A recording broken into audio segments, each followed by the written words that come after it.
కేవలం యోగికి మాత్రమే ఈ సిద్ధ విద్య నేను సైన్సిస్ట్ సైన్స్ అని ఎవడైతే నెత్తి బాదుకుంటున్నాడో ఆడికి అర్థం కాదు అది కాదు.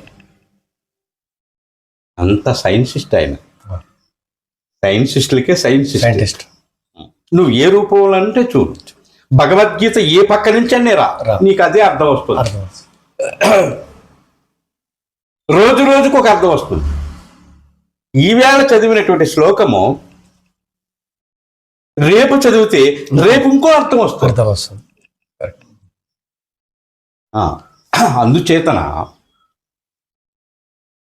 నేను మరల ఈ సాధన చేస్తూ నేను ఆ గమ్యము చేరుకోగలనా? నేను వేరు, నా ప్రాంతం వేరు, మీరు వేరు, మీ ప్రాంతం వేరనే భేదాన్ని మొదట తీసేయను. శారీరకంగా అడిగిన ప్రశ్న స్వామి. అవును, ఎంత శారీరకంగా అడిగినప్పటికీను సాధన చేసే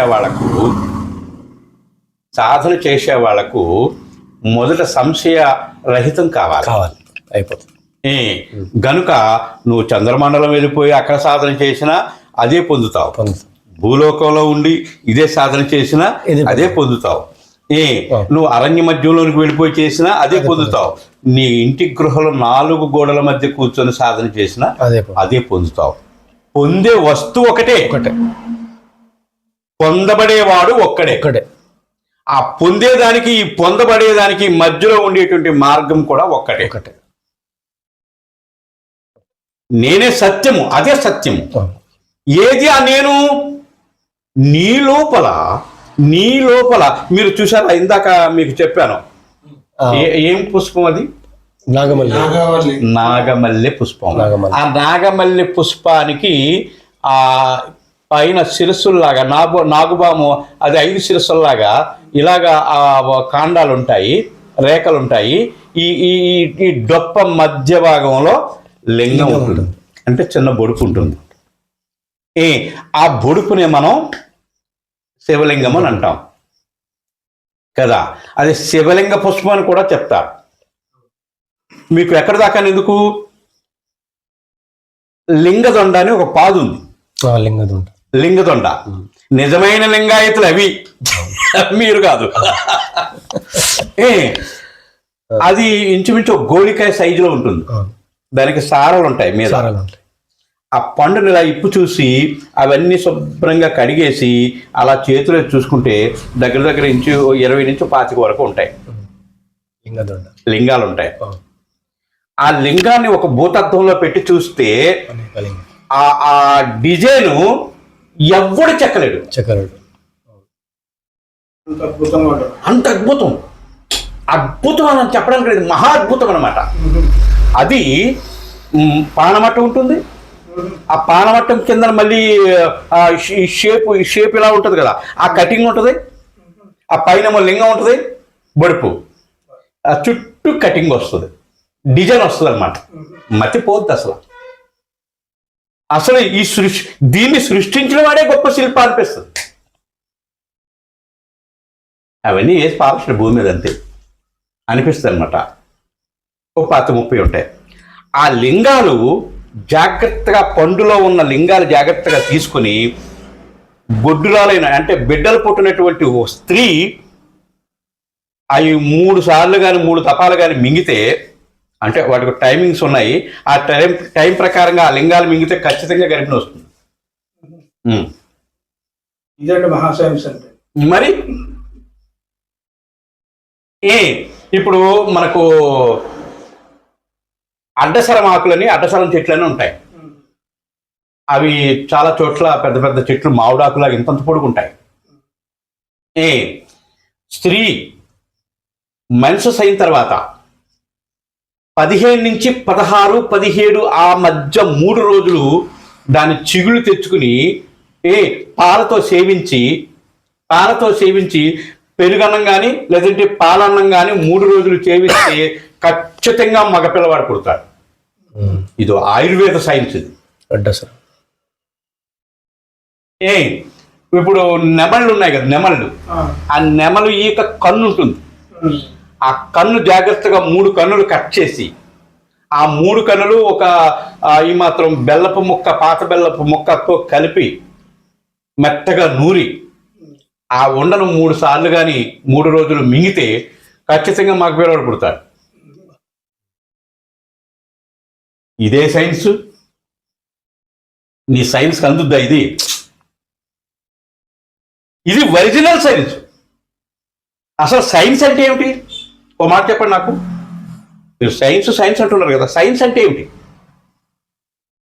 ఉన్నదాన్ని ఉన్నట్లు కనిపెట్టి ఇది ఉన్నది అని చెప్పడమే సైన్స్. ఉన్న పదార్థాన్ని దాన్ని తెలుసుకోండి. అదే కొండ ఉంది. కొండ నువ్వు చెప్పినా చెప్పకపోయినా కొండ ఉంది. ఇది కొండ, ఇది ఇప్పటి నుంచో ఉన్నది, కొన్ని వేల లక్షల సంవత్సరాల నుంచి ఇది ఉన్నది, దీనికి ఇంత వయసు ఉంది, దీనిలో అనేక రకాలు ఉన్నాయి అని తెలుసుకొని చెప్పడం, ఉన్నదాన్ని తెలుసుకొని నువ్వు పరిశోధన చేసి చెప్పడమే సైన్స్. పరిశోధన చేస్తారు. లేనిదాన్ని ఎక్కడ చేస్తారు? లేనిదాన్ని తెలుసుకుని చేస్తే అక్కడ నీ విజ్ఞానం ఉపయోగపడుతుంది. గురుగారు, ఇంకో చిన్న డౌట్ ఉంది. ఇందాక చెప్పారు కదండి, అరణ్యంలో చేసినా ఒకటే, 4 గోడల మధ్యలో చేసినా ఒకటే అన్నారు కదా. అరణ్యంలో చేస్తే మనకి ఏ విధంగా సాధన కుదురుతుంది? గృహస్థలో చేస్తే ఏ విధంగా కుదురుతుంది? గృహస్థంలో చేస్తే ఆటంకాలు వస్తాయి. సాధన ఒక్కటే. కొంచెం వివరించండి. సాధన ఒక్కటే. నువ్వు అరణ్యంలో చేసినా, ఇంటి దగ్గర 4 గోడల మధ్యన చేసినా, ఎక్కడ చేసినా సాధన అనేది ఒకటే. కానీ కొన్ని అవరోధాలు వస్తాయి ఇంట్లో చేస్తే, ఇంటి దగ్గర చేస్తే. అదే అరణ్యాలు చేస్తే ఆ అవరోధాలు ఉండవు. ఇప్పుడు నువ్వు ఉదయం లేచి తెల్లవారు 4 గంటలకు కూర్చుని నువ్వు సాధన చేస్తావు. సాధన చేద్దామని కూర్చుంటావు. ఈలోపు మీ ఆవిడ పిలుస్తుంది, ఏమండి మీరు అప్పుడే సాధనలో కూర్చుంటే అయిపోతే అలాగా, పిల్లలు స్కూల్కి వెళ్ళిపోవాలి, ఇవాళ స్పెషల్ క్లాసులు ఏవో ఉన్నాయంట, కొట్టు దగ్గరికి వెళ్ళి ఏవో కొంచెం సామాన్లు తెచ్చేస్తే తర్వాత మీరు కూర్చుంది కానీ అంటే అక్కడ నీకు బ్రేక్ పడిందా లేదా? ఆ ఇంట్రెస్ట్, ఆ మూమెంటు ఇవన్నీ కూడా ఆటోమేటిక్గా సనగిలిపోతాయి. అదే వివిక్త దేశాసీను విరాగో విజితేంద్రియ భావయేదేకమాత్మానంతమంతమనన్యదేహి. ఈ శ్లోకం ఎన్నోసార్లు చెప్పాను నేను. అంటే ఏకాంత ప్రదేశం అంటే అరణ్య ప్రదేశానికి వెళ్ళిపోయి ఆ సమస్థలం చూసుకుని అక్కడ కూర్చుని సాధన చేసేవాడిని ఎవరు పిలుస్తారు? వాడంతటి వాడు వచ్చేయాలి కానీ వాడిని ఎవడు డిస్టర్బ్ చేయడు. అందుకు పూర్వ మహాత్ములు ఇలాంటి ఇబ్బందులకి దూరంగా వెళ్ళిపోవాలని చెప్పి వాళ్ళు కొండ గుహల్లోనుకో లేకపోతే అరణ్య ప్రాంతాల్లోనుకో ఎక్కడికో దుక్కి వెళ్ళిపోయి వాళ్ళు ప్రశాంతంగా సాధన చేసుకుని సాధించిన తర్వాత తిరిగి వచ్చేవారు. వాళ్ళు ఆత్మానుభవం, ఆత్మదర్శనం అయిన తర్వాత వాళ్ళు తిరిగి వచ్చేవారు. అంతవరకు ప్రాణాలు పోయినా వాళ్ళు లెక్కలేదు. ఎక్కడ దాకా ఎందుకు? మన రావణాసురుడు ఉన్నాడు, సాధించే వరకు రాలేదు ఆయన. అలాగే హిరణ్యాక్షుడు, హిరణ్యకశిపుడు ఉన్నారు, వాళ్ళు సాధించే వరకు రాలేదు. భార్య గర్భవతి తెలుసు కూడా ఆయన తపస్సుకు పోయాడు.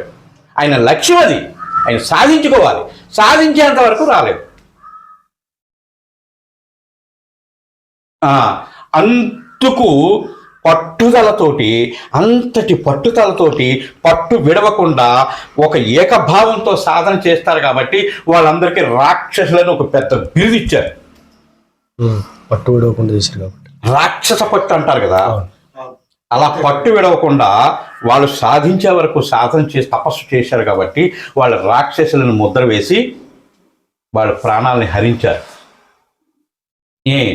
ఏం లేదు, మంత్రజపం చేసుకున్న వాళ్ళు దేవతలు, ఆత్మ సాక్షాత్కారం పొందడానికి తపస్సు చేసిన రాక్షసుల కింద చిత్రీకరించాం మనం. ఆపోజిట్.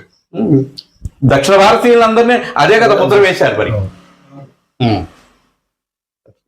గనుక ఇలాంటి వాటన్నింటికి అతీతం అది అందుకే నీ భావాతీతం, త్రిగుణరహితం, సద్గురుం త్వం నమః. నీ భావాలకు అతీతము, ఈ మనకున్న ఆలోచనలు ఇవన్నీ ఎక్కడ కనిపిస్తాయి? నీ భావానికి అతీతమైనప్పుడు ఇవేవి అక్కడ లేవు. త్రిగుణ రహితం. సత్వతమో రజగుణాలు. సత్వము ఈశ్వరతత్వము, రజస్సు విష్ణుతత్వము, తమస్సు బ్రహ్మతత్వం. బ్రహ్మ ఉండి కూడా తమస్సు లేనట్లు అన్నమాట. అందుకు రజోగుణం విష్ణు రజోగుణం అని ఎందుకన్నారు? అలంకార ప్రియుడు. ఆయనకు ఒక కిరీటం కావాలి, ఆభరణాలు కావాలి, పట్టు పీతాంబరాలు కావాలి, నైవేద్యాలు ఇవన్నీ కావాలి. గనుక అతడు అలంకార ప్రియుడు. అహంకారము అని అన్నారు. నేను తత్వము. అవసరమైతే ఆ శవం కాలుతున్న బూడిద రాసుకుంటాడు. అదే గొప్ప అలంకారమైన నిరాడంబరుడు. అది సత్వగుణం. ఈ ముగ్గురిని చంపేమన్నాడు వేమన్న. నువ్వు మోక్షం పొందాలి అంటే ఈ ముగ్గురిని చంపే, అంటే ముగ్గురిని దాటుకుని వెళ్ళిపోవాలి. అంటే సత్వరజు తమో గుణాలని దాటుకుని వెళ్ళిపోవాలి. అంతఃకరణ చతుష్టయాన్ని దాటుకుని వెళ్ళిపోవాలి. అష్టరాఘాదుల్ని దాటుకుని వెళ్ళిపోవాలి. అరిషడ్ వర్గాన్ని దాటుకుని వెళ్ళిపోవాలి. నువ్వు ఆ స్థితికి వెళ్తే ఏ వర్గం లేని స్థితికి నువ్వు వెళ్ళాలి. అక్కడి నుంచే కదా కిందకు వచ్చావు. ఎక్కడి నుంచి అయితే కిందకు వచ్చావో మళ్ళీ అక్కడికే పోవాలి. అందుచేతన ఈ డొప్ప మధ్య భాగంలో ఉండేటువంటి లింగం ఏదైతే ఉన్నదో ఆ లింగం మీద నుంచి ఒక్కొక్క చుక్క పడతా ఉంటుంది అన్నమాట. ఒక చుక్క పడినప్పుడు ఒక థాట్ వస్తుంది, 2 చుక్కలు పడితే 2 థాట్లు వస్తాయి. అలా మంచి మంచి ఆలోచనలు థాట్స్ అన్నీ వస్తూ ఉంటాయి అన్నమాట. అది ధారాళంగా పడితే ధారాళంగా చాలా స్పీడ్గా వస్తాయి. నెమ్మదిగా పడితే నెమ్మదిగా వస్తాయి. దానికి నిదర్శనంగానే ఒక శివలింగాన్ని మనం ఒక రాతిలింగాన్ని నిర్మించి ఆ రాతిలింగం మీద ఒక పాత్ర గంగ పాత్ర అని పెట్టి అందులో నీళ్లు పోసి ఆ చిన్న పద్యం ఒక చుక్క పడేటట్టు చేస్తారు. ధారాపాత్ర కంటిన్యూస్. దానికి నిదర్శనంగా ఇది ఒరిజినల్గా ఉన్నది. ఇక్కడ మనం చేసేది కృత్రిమం. ఇది లోపలే ఉన్నది. ఆ లోపల ఉన్నదాన్ని తెలుసుకోవడానికి, ఆ లోపల ఉన్న దాన్ని తెలుసుకుని దాన్ని ఎప్పుడైతే మనం గ్రహించి దాన్ని దాటుకుని వెళ్ళిపోయామో అక్కడ పడుతుండేటువంటి ధారపాత్ర ఆగిపోతుంది. ఆ ధార పడుతున్నంత వరకు థాట్స్ వస్తూ ఉంటాయి, ఆలోచనలు వస్తూ ఉంటాయి. దాన్ని ఎవడు ఆపలేడు. ఎప్పుడైతే మనం గురువు దగ్గర విద్య నేర్చుకుని ఏకాంతానికి పోయి సాధన ఎప్పుడైతే మొదలుపెట్టి చేసామో నీకు ఆ పడుతున్నటువంటి ఆ చుక్కలన్నీ డ్రై అయిపోతాయి అన్నమాట. అక్కడ ఉండే జలం డ్రై అయిపోతుంది. ఎప్పుడైతే డ్రై అయిపోయిందో నీకు ఆ ఆలోచనలు మొత్తం అన్ని బంద్ అయిపోతాయి. ఈ బంద్ అయిపోయినటువంటి స్థితి ఏదైతే ఉన్నదో అక్కడ నీకు శరీరాన్ని పీకకోసి తీసేసినా కూడా నీకు తెలియపడదన్నమాట. అమనస్క యోగ స్థితి. అమనస్క స్థితి అనుమ. అటువంటి స్థితిని పొందడానికి ఎట్టి వారికి సాధ్యం కాదు. సముద్రాన్ని ఏం కాకుండా ఇదేయచ్చు, కుల పర్వతాలను నచ్చనగంటలుగా చేసుకొని ఆడేసుకోవచ్చు, ఆ ఎరంజ కసుపులాగా భూమిని పెగలించుకొని పట్టుకుపోవచ్చు, సంకనేసుకొని పట్టుకుపోవచ్చు. ఇది గొప్ప ఇది మాత్రం ఏం కాదు, ఇది పెద్ద గొప్ప ఏం కాదు. అమనస్క స్థితి, మనసులేని స్థితిని పొందడం అది చాలా కష్టం. ఎటువారికైనా అది సాధ్యం కాని పని సుమా అని చెప్తూ మళ్ళీ అతను బిగిలిపోతాడని చెప్పి అనవరత రామనామ కీర్తనా పరునకు, అనవరతం నిరంతరము అక్కడ నిరంతరము ఆరామము రమించేవాడుకు, మనసు యందు ఆత్మయందు రమించేవాడు ఎవడైతే ఉన్నాడో వాడికి పువ్వులు చించుడైనా కష్టమేమో కానీ అంతకన్నా సుఖంగా వాడు పొందగలుగుతాడు సుమా. అంతేగాని భజన చేయడం కాదు ఇక్కడ. రాదు. భజన చేస్తే పొందలేవు నువ్వు. నిరంతరం ఆరామం అంతే, రమించడం. రమే రమే రమేత్ మనోరమే, మనసు ద్వారా రమించే. సహస్రనామ తత్తుల్యం, సహస్ర దళంలో ఉన్నదేంటి? ఆ పద్మపురుషుడు అంటే జీవేశ్వరుడు. ఆ జీవేశ్వరుని చేరడానికి నువ్వు నిరంతరము రమిస్తేనే ఆయన్ని నువ్వు చేరగలుగుతావు. అక్కడ ఉన్నది నీవే, వేరొకటి లేదు. వేరొకటి లేదనే విషయాన్ని అక్కడ నువ్వు గ్రహించగలుగుతావు. అక్కడికి వెళ్ళినప్పుడు అంతవరకు ఏదో ఒకటి ఉన్నది, ఉంది. పైన ఒకటి ఉన్నది, కింద ఒకటి ఉన్నది. అంటే దేవుడు వేరు, జీవుడు వేరు. ఈ భేదంతోనే నీ జీవితం అంతా అయిపోతుంది, ద్వైతంలోకి వెళ్ళిపోతాం. వెళ్ళిపోతుంది. నువ్వు ఎప్పుడైతే సాధన నువ్వు అనుకున్నట్లుగా నిరంతర సాధన చేసి ఆ గమ్యం చేరుకున్నావో అక్కడ నీకు భేదరహితం అవుతుంది. భేదం అభేదం అయిపోతుంది. అభేద దర్శనం, అభేద దర్శనం, అభేద దర్శనం జ్ఞానం. నానాత్మభేద కల్పిత జ్ఞానం అజ్ఞానం. జ్ఞానం ఇదంతా అజ్ఞానమే. నేను చెప్పడం నువ్వు వినడం కూడా అజ్ఞానమే ఒక రకం చెప్పాలంటే. అయితే గురువు చెప్తే శిష్యుడు వినాలి. ఎంతవరకు వినాలి? జ్ఞానార్జనం అయ్యేంత వరకు వినాలి. జ్ఞానం ఆర్జించి జ్ఞానం పొందిన తర్వాత ఇంక నేను చెప్పేది లేదు, నువ్వు వినేది లేదు. నీ లోపల నువ్వు అనుభవించేదే. ఎం లద్వా చాపరం. ఎస్. ఓం శ్రీకృష్ణ పరమాత్మనే నమః.